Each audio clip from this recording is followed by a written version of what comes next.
Hi, I'm Neal Ranahan from NintendoWorldReport.com, and with me is Andy Gergen, also from NWR. Hello again. And we're here to talk about The Legend of Zelda The Minish Cap, which is a 2004 or 2005 Nintendo release, depending on where you're from. And it's one of them flagship games, Capcom. Actually, the producer on this game is Keiji Inafune, who's known for Mega Man and now Mighty Number 9. The director of this game, I forget his exact name, I'm going to butcher it because I'm doing it from memory, is Hidemaru Fujibayashi. But in addition to doing the Oracle games, he also directed Skyward Sword. So this, in a way, kind of kicked off... Oh, this art is just gorgeous. Yeah. This, in a way, kind of kicked off modern Zelda to an extent, because the dude who directed this would go on to make the most recent biggest Zelda game. You know how you can tell it's a modern Zelda game? Because the characters never shut up. Yeah, there's a lot of talking. It even does that annoying thing when you pick up a rupee. Yeah. And it's like, hey, this is 1 rupee. How cool is that, man? Don't spend it all in one place. Yeah, I think I had a hard time getting through this game just because the sheer amount of chatter just drives me crazy. The dumb hat does not really shut up. Yeah. I do really like the intro, and this video, if you look at its length, this is about the introduction before you can get to exploring. Mm-hmm. So we're going to be seeing a lot of text. But it's got great music. Mm-hmm. I think the animation's really, really pleasant. And once again, I don't know what was up with Nintendo and voices on the Game Boy Advance. I guess they figured they could do it. They had a sound chip. They never thought to think if they should. Yeah. I do, and like the music here is like very reminiscent of, you know, your Ocarina of Time and your Wind Waker. But it does have its kind of, it uses those familiar melodies and kind of makes its own thing. I haven't played this game in quite a while. It took me a while to get through it. I enjoyed it, but there was parts of it that just never really worked for me. But I love the way it looks. It just looks great. I think I didn't love the shrinking part of it, but like when you're just playing as regular size Link, it plays great, it looks great, it sounds great. But the sheer amount of like NPCs and character dialogue and all that stuff just sort of bogs it down. It's the same problems I have with the Oracle games, really. There's too many other characters to talk about. I don't want Link to be a game about memorizing NPCs, locations, and hopes and desires and names, and that's not what I enjoy about Zelda. Yeah, I mean, this is a game that's really evident that the guy who made the Oracle games made this next. Yes, I think like, absolutely. Very, very evident. And I think it's a step up with the Oracle games. At least it's more focused. Like I think I kind of prefer. Oh God, I'm mixing them up. I think I prefer Seasons to Ages from the Oracle games. I think it was that Ages I always have a hard time getting through. Every time I make an honest attempt to play Oracle of Ages, I get like a half an hour in and just swear it off. I've started Ages like 10 times. I think Minish Cap's a little more focused, but I don't know, and I feel like Minish Cap, it kind of goes as far as if you like Kinstones. Yeah. If you don't like Kinstones, you're not going to get into this game as much, and that's what I never got into, the whole Kinstone fusions and everything. I did really enjoy the dungeons and the puzzles. I mean, it was par for the course for Zelda games. Yeah. And I like getting tiny, just because you did have kind of unique puzzles that use that, and it was like, once again, a very, I guess, repetitive Zelda trope where it's like, oh look, now you're a wolf, or oh look, now you're a rabbit, where they kind of turn you into something different that makes you approach the game in a different way. Sure.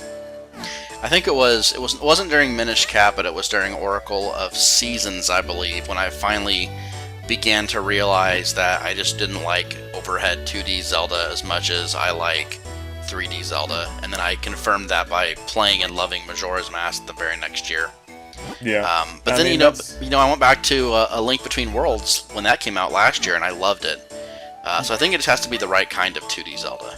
Yeah, like, I mean, I think Link to the Past is a masterpiece, although A Link Between Worlds probably might be my favorite 2D Zelda game. And I Yeah. think that might be a little bit of a testament to I'm like you, where I don't prefer it as much. My bread and butter has been 3D Zelda, because that's, in a way, that's kind of what got me into the series really hardcore. Like, when I was younger, I played the original, I played Zelda 2 and didn't enjoy it.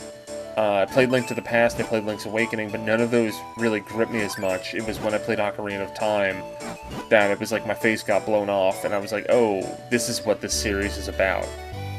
Yeah. I have a lot of fond memories of playing Overhead 2D Zelda and Link to the Past, but really for me, it's the memories of Majora's Mask and Twilight Princess that really stand out. I mean, I played most Zeldas when they were new, but something about Twilight Princess being a launch game really just I have very fond memories of playing that, and just the excitement of it being tied to a new system. And then Majora's Mask was, I think, the first N64 game, or maybe even the first video game that I pre-ordered. I was kind of a latecomer to Ocarina and to the N64 in general. I bought it used from a friend a couple years after, maybe like in '99. And so I played Ocarina just sort of maybe a year after it was out, and I loved it. And when I heard they were making a new one, I pre-ordered it at GameStop, and I called, and I got the cartridge the day it came out, and I just absolutely adored that game, and it's one of my favorite Zelda games to date. So I have these really, really strong nostalgic memories with these 3D games, more so than Link to the Past. The only 2D Zelda game that I have a lot of strong nostalgic attachment to is probably the first one. And Zelda 2, but Zelda 2 is a whole other ball of wax. Yeah, the original, I mean, like, I kind of learned that while playing Hyrule Warriors, because they have the map in there that kind of calls to mind the original, and I realized how little of the original I really remember. I mean, it was something that I played, and I think I played through it with a guide, because unless you really commit to exploring, that is a really tough game to figure out. And some of the placement of stuff is just like, I don't know, light this bush on fire. How do you know what bush? Is it an NPC, maybe? Yeah. When I played those games, I am positive I had a guide. But even if I didn't have a guide, those games were social, like, experiences. Like, you played them with your brother or with your cousin or with your friend from school. Like, you would gather around a television and you'd play it together. I did that with my brother a little bit and, with the original. As you did this with different people, the locations of all the secret stuff would just sort of spread virally. Yeah. It's not like today where most single-player games are played by most people solo, because they're 40-hour experiences that you can't do that with. I mean, that was kind of something that I appreciated with some of the 2D games, is that because they are more focused, like 10-15-hour experiences. Mm-hmm. When people complained about how Link Between Worlds was only 15 hours or something, I was like, I don't know, that's kind of a perfect length. Yeah. Like, a lot of the 3D Zelda games always kind of felt long in the tooth to an extent. Skyward Sword was super long, and Twilight Princess was super long too, and I loved every minute of it, but it makes it difficult to relive those experiences. Because that's where I'm at with Twilight Princess, is I would kind of love to go back and play the second half of that game, but that involves getting through the first half. I'll just play it on 3DS in 2018. Yeah. It's inevitable, isn't it? Yeah. I mean, that's what I'll do with Majora's Mask. When that comes out on 3DS, I will actually play that game. I'm really excited about that, and I hope more people who wrote it off before will give it a second chance. I know, and I hope Nintendo makes the changes. I'm someone who did that, and I'm gonna give it a second chance on the 3DS version. I'm really hopeful that Nintendo will make the changes necessary to alleviate a lot of those concerns that people had before. So how do we feel about Vaati? Oh, I don't know. Is Vaati the same bad guy as the Oracle games? The name sounds really familiar. No. He was in Four Swords Adventure. Was he? He's such a generic... All the Zelda villains are generic. Only reason we know who Ganondorf is because he was the first one. Did you ever play Spirit Tracks with like the weird guy that had like the two little hats covering up horns? Oh, you know, I never have played Spirit Tracks. I always forget about that one. It's got some really good puzzles, a little bit of weird, wonky overworld stuff, but I haven't borrowed it from a solid Zelda game. I haven't borrowed it from Zach Miller with the intention of playing through it. It took me a long time to get through Phantom Hourglass. I think I finally played through that in like 2012, maybe, maybe even 2013. And I borrowed Spirit Tracks from Zach in the hopes I would play through it while I was sort of on a roll, and I never did. I mailed it back to him like 2 years later, untouched. So Vadi was first in the Four Swords game. Okay. And then he was in, I guess Minish Cap and Four Swords Adventures were kind of around the same time. But those are the only 3 games he's been in. I would say the enemy in A Link Between Worlds might be the enemy with the most personality in a Zelda game, except for Skull Kid. Yeah. Skull Kid's got a lot of personality. Yeah, Yuga.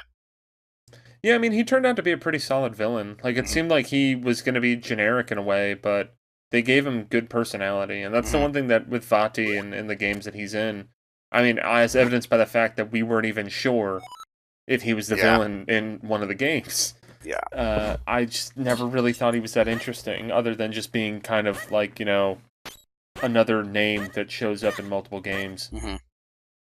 Interestingly enough, Minish Cap is the only Zelda that my wife has, like, gotten close to beating.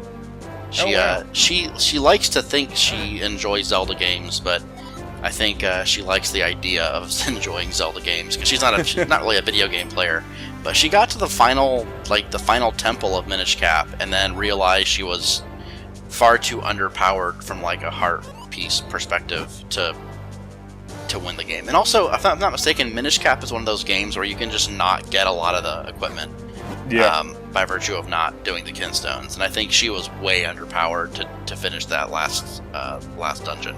That's part of the reason why I ended up putting it down, is because I didn't really get into the Kinstones and was kind of in the same spot, where it's just like, oh, I kind of need to go and do this thing, but I'd rather just play a different game. Yeah. But it does look really nice. Like, I kind of like the direction that I wound up going with Link Between Worlds. But this is still a really nice art style. I'm getting really tempted to replay A Link Between Worlds, but I think I'm gonna wait until I get my new 3DS, just because it'll be an excuse to spend some time with it. Yeah. I haven't decided if I'm getting the XL or not. I've sworn off getting the XL for so long, but the only reason I swore off is because I wanted better hardware, not bigger hardware. But if I could get bigger and better at the same time, then I don't know. I might get the XL. Bad. You got a busted sword. Yeah, and then nice job. You got a real sword. Sharp blade, made by my grandpa. So yeah, so this is The Legend of Zelda: The Minish Cap. You can get it on Wii U Virtual Console, or if you have an Ambassador 3DS, you can play it. Other than that, you can't play it on 3DS at all. Yeah, so stop trying. Yeah, if you haven't played this game before, I recommend it. I mean, I guess maybe look up what Kinstones are and see if you really get into that. But even still, it's a good game with good dungeons. Bad Zelda is like cold pizza. It's very true. You can always reheat it in the oven. It's fine. It's not my favorite Zelda, but it's still a pretty dang good game. Yep, indeed. And that's it. Subscribe on NintendoWorldReport.com and all that jazz.